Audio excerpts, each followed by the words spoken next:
Good morning, Sully. What's happening, boss?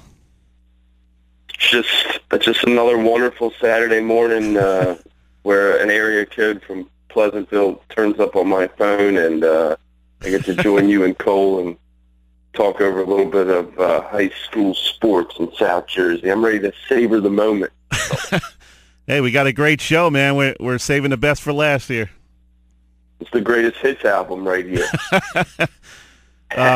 Yeah, we just had your boy Kevin Minnick on, and obviously Mike McGarry earlier in the show. And one thing that really stood out, what both those guys said, is how much they enjoy being on the show. And I think it really adds a lot to the high school sports experience here in South Jersey. And we appreciate you and those guys coming on every week and taking time out of your Saturday morning.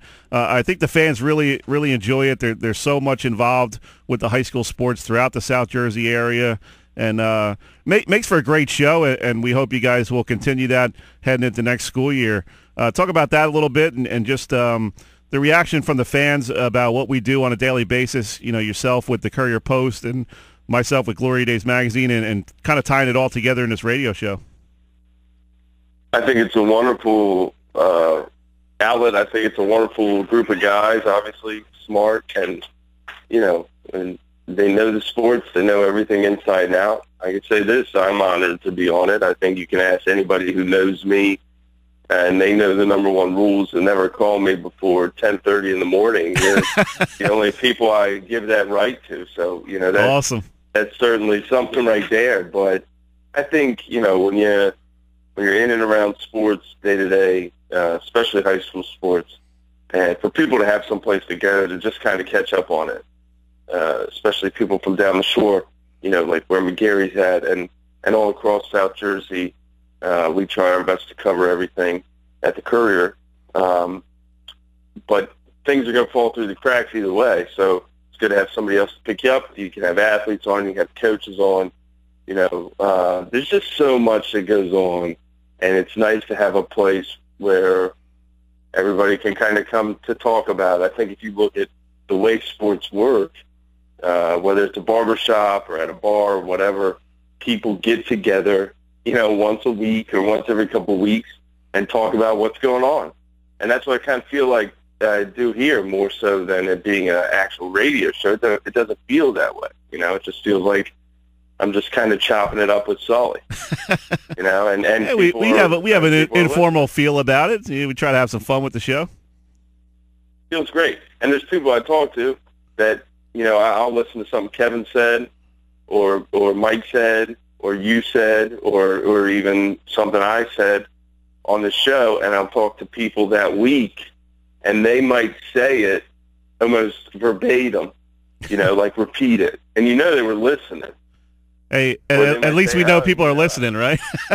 Yeah. Or they might say, oh, you know, I heard about this kid. And you're like, well, the only place you would have ever heard about that kid is on Sully's show, because that's the only time I've ever brought it up. You know? That's cool. That's cool, too, man. It's like an Easter egg out there. So, Mark, give us some of your thoughts on the school year. Obviously, there's a lot to take in. What are some of your most favorite moments from this past school year? My favorite moments, I'd say Jonathan Taylor's almost 400 yards, or however many yards, I don't even know how many yards it was now. His big game in the playoffs for Salem at running back against Woodbury was certainly one of them. I think that any type of major wrestling match, I think if Delsey and Paulsboro makes the cut. Always state wrestling individually makes the cut. I'll remember Paulsboro and Salem in that championship. Paulsboro pops up a couple times here. I always like those Group 1 championship games, those big games in Group 1. And in the springtime, you know, watching the EHTs run there, that state championship you and I witnessed from the dugout, you know, taking that in was certainly something special.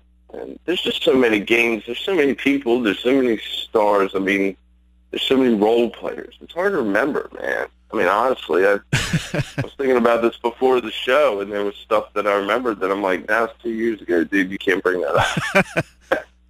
I think one of the neatest things for us as sports reporters is you kind of get to know these teams, especially the ones that go on postseason runs, because you're covering, maybe 3-4 games in a row, and you get to see the dynamic of the team and who the leaders are, who the stars are, how they interact with the coach, and you almost become a little bit of a beat reporter for a week or two for some of these teams, and that's kind of a neat thing as far as I'm concerned, with more so me because I cover less schools than you guys do with the Courier-Post. So, for instance, a team like Egg Harbor Township softball, I mean, I've gotten to know these kids since they were freshmen and sophomores, and they all know me when I come to a game. So it's kind of a neat rapport you have. You get going with some of these kids. Well, I can tell you this, man. I think it was the day of the final day at Atlantic City covering the state wrestling tournament that my boss, Tom McGurk, said, I'm going to need you to cover Shawnee basketball on either I think it was Monday or Tuesday. And I said, okay, fine, where do I have to go? And he looked at me and he just said, I'm sorry. And I knew those two words that he didn't want to tell me were two words nobody wants to hear. No offense to him, but Tom's River. So I had to go back to Tom's River for like the 57th time in a couple weeks. So I drive down there. It's a Monday night, and it ends up going to triple overtime. And Shawnee wins it in triple overtime. And then like 2 days later, I drove down to EHT, which from up here is not close. And then they won that.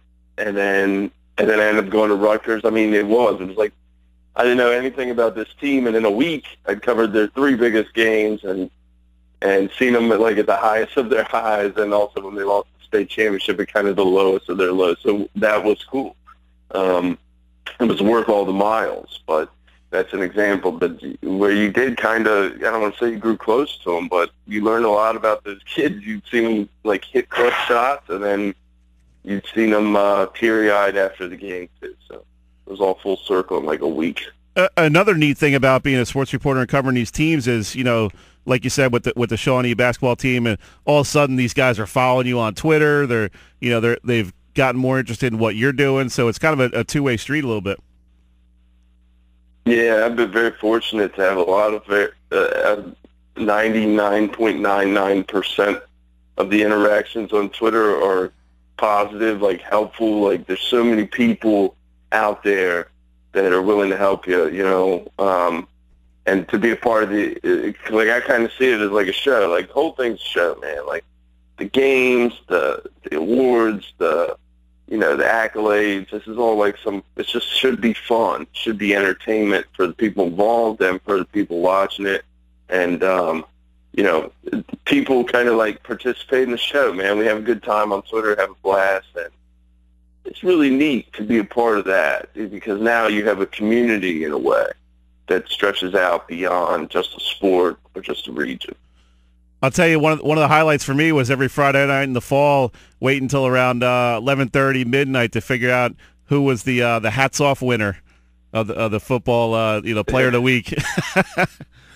Yeah, and that that distinction follows me around, man. Everywhere I go, people want to know where the hat is, and I tell them I don't have it with me, but really it's in my car in the parking lot. Just in case I need to hop into a local phone booth and get it done. But no, that is fun, man, and that's another thing where it's cool to give the kids a platform and be a part of that and kind of have a connection with them, so they know, we were the guys in the hat picture. Great stuff as always, Mark. We enjoyed having you all season long, all through these seasons, and take a little bit of time off here if you can in July and get ready for high school football, man. It's right around the corner. Hey, thanks, Sully, and to echo what I said earlier, man. It's an honor to come on your show and to be with the likes of Mike and Kevin.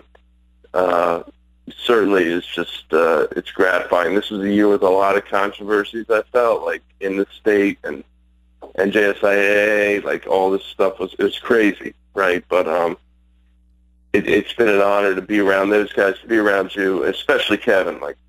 We went through it all together, and for a period of time there, and I'm grateful to have learned everything I know from him, pretty much. Great stuff as always, Mark, and enjoy the rest of your weekend, buddy. Hey, thanks, Sully. You too, man. Thanks, man. That was Mark Trible of the Courier-Post. Enjoyed getting his take on high school sports throughout the school year.